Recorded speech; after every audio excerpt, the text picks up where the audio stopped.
Hello there. Thanks so much for joining me today. I'm Colleen Klimczak. I'm an organizational and productivity coach and a certified professional organizer. I own Peace of Mind Professional Organizing, LLC.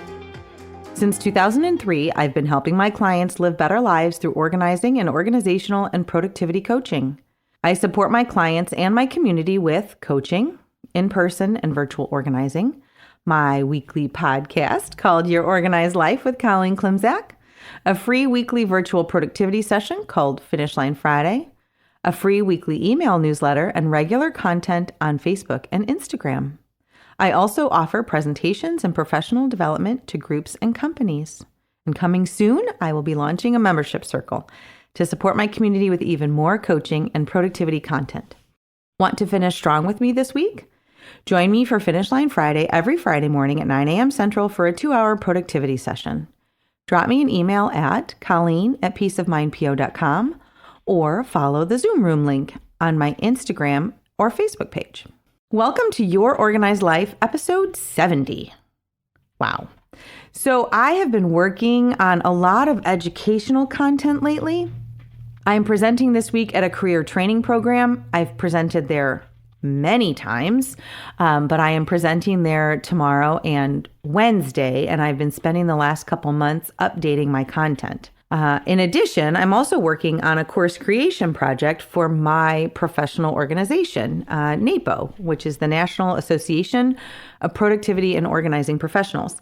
And I'm working on a project that will create a program, a webinar, and some study session supports for people, for organizers interested in becoming a certified professional organizer like me.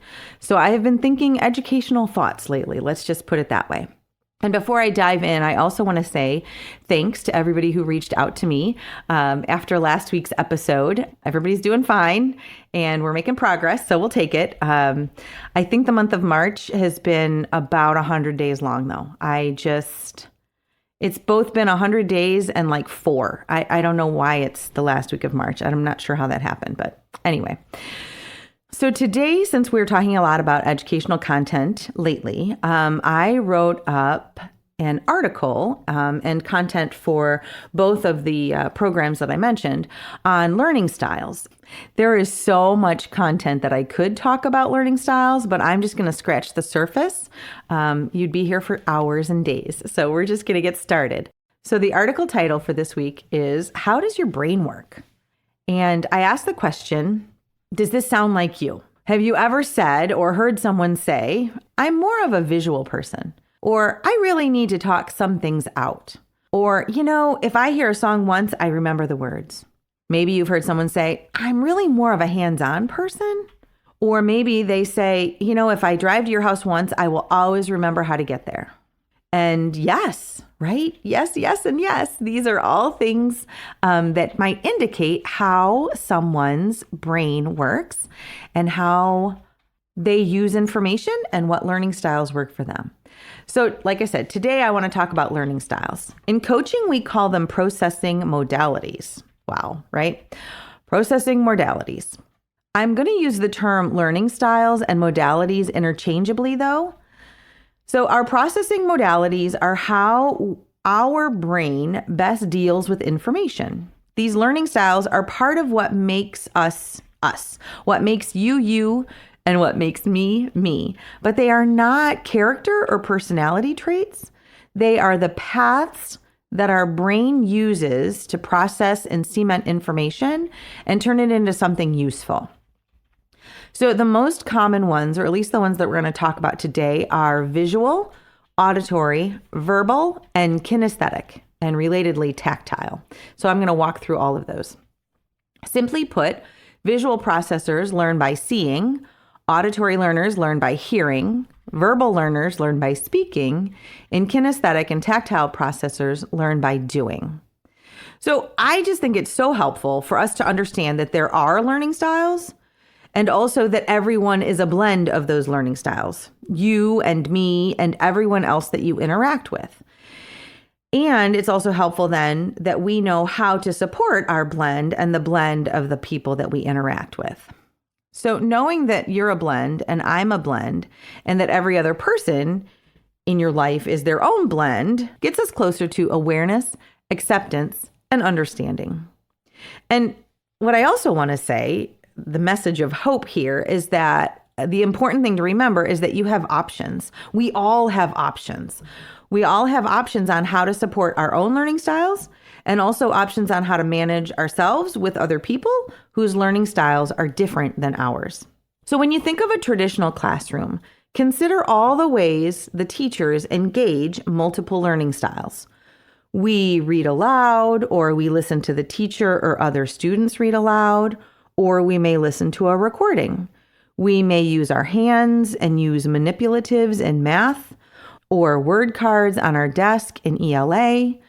We write our own notes. We look at things around the room or on the board.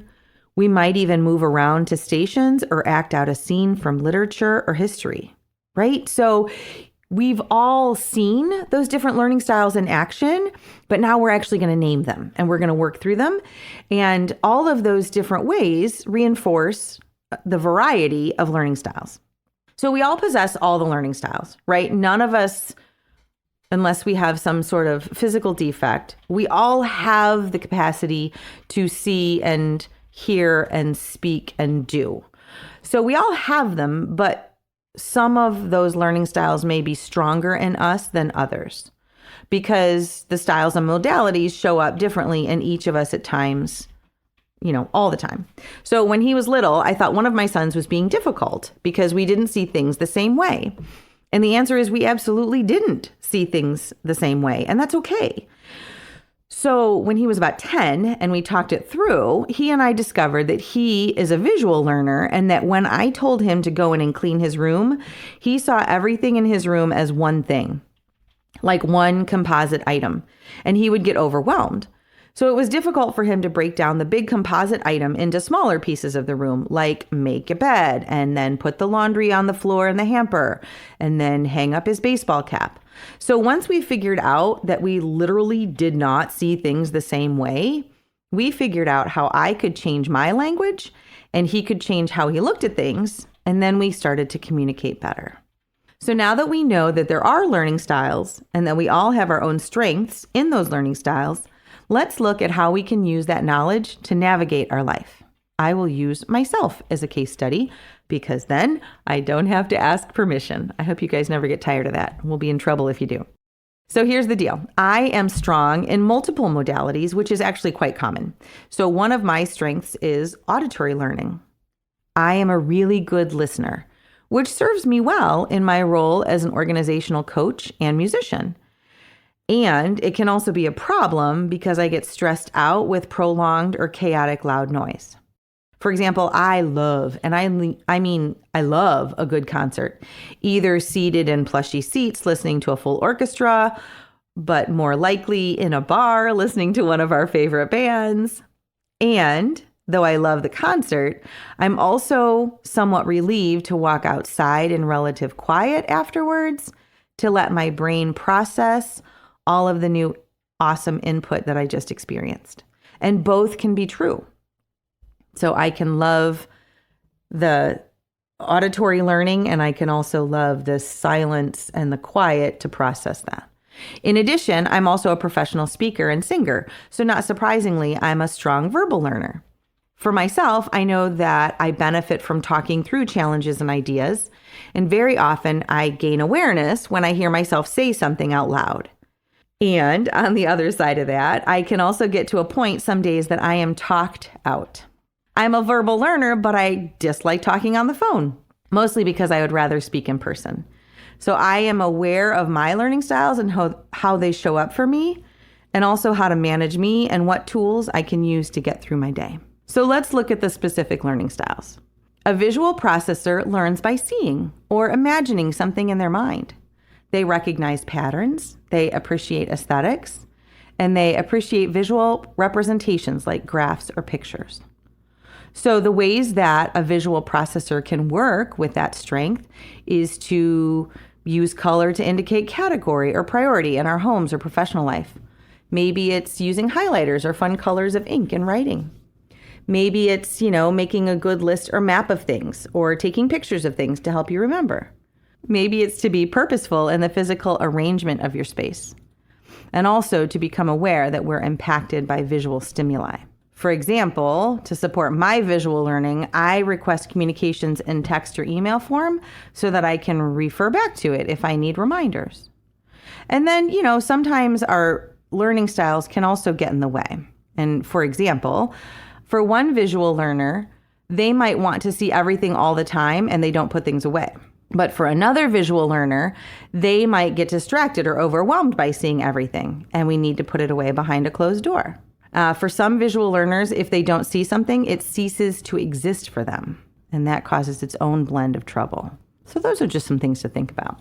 Next up, we have an auditory learner. And an auditory learner learns by listening and hearing and even reading, because sometimes if we're auditory, we often hear the words in our heads as we read things.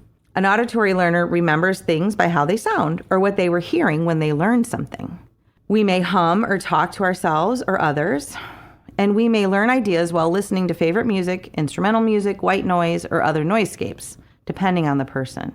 So ways that we can work with auditory learning is to learn new material by reading flashcards, directions, stories, or assignments out loud. Maybe you can record yourself spelling words or working through new content and then listen to the recording. Maybe you use mantras or repeated phrases to reinforce an idea or learning. And maybe you listen to podcasts or use recordings or books on tape or having test questions read to you out loud to help you study. So times that auditory learning can get in the way is when auditory learners who rely heavily on hearing can also become overwhelmed with loud, chaotic, off-key, or repetitious sounds. And also something we need to think about with all learning styles is that our age and health can have an impact, for example, on, let's say, our hearing, right? So our hearing acuity changes with age. So we need to get that checked out regularly. Next up, we have a verbal learner. A verbal learner learns by speaking and expressing themselves, by talking it out. Very often, we are strong in written communications too, and reading and writing. And verbal learners are often strong in auditory as well. So ways to work with that. So many of the tools with an auditory learner work with a verbal learner too, as we're doing the reading of the materials, right? Or, learning new material by reading flashcards or directions or stories, okay?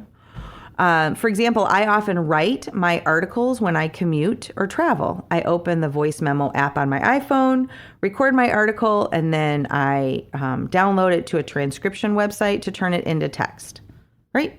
So those are ways that I can work with being a verbal learner and being able to turn that information into something useful.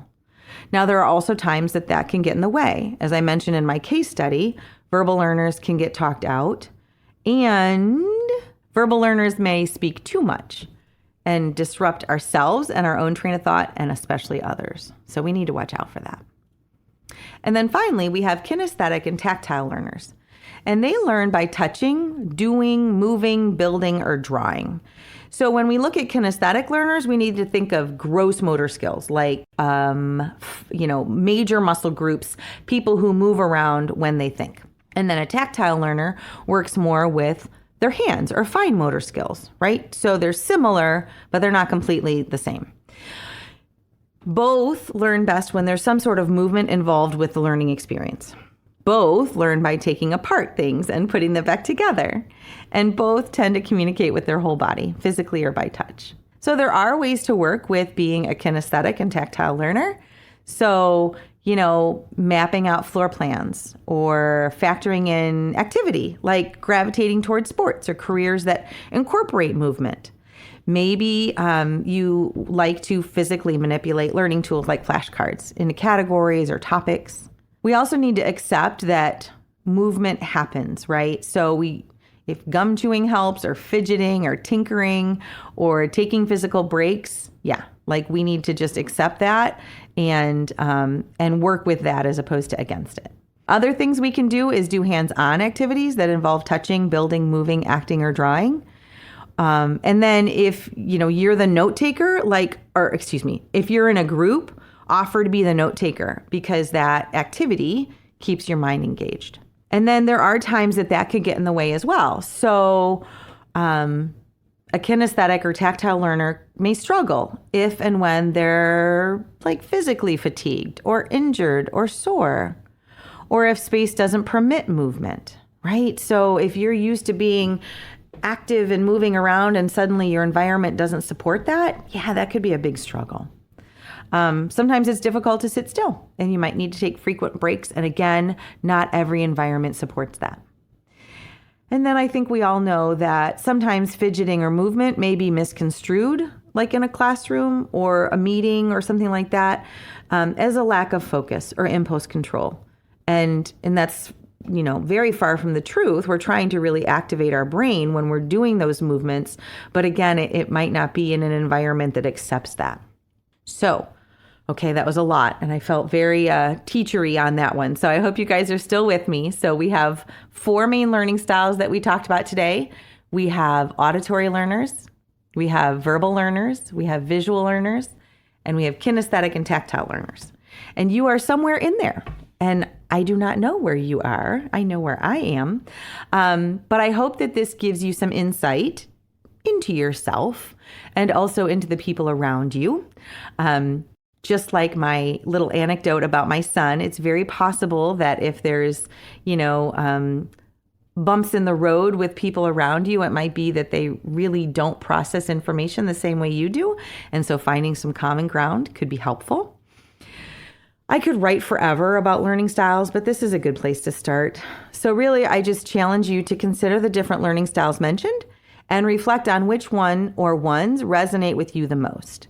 Consider some of the tips suggested to help you in your day-to-day experience. And, take an active interest in the learning styles of the people around you as well, because that can foster communication and support. And I want to mention with gratitude, Denslow Brown with Coach Approach for Organizers, coachapproachtraining.com, where I first learned about learning styles and processing modalities early on in my coaching learning journey. Support around learning styles and getting things done is what productivity coaching is all about.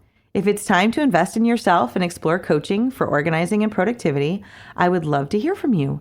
Drop me a line via email at colleen@peaceofmindbo.com or message me through any of my social media platforms like Facebook, Instagram, or LinkedIn. Thanks so much, and I will talk to you next week.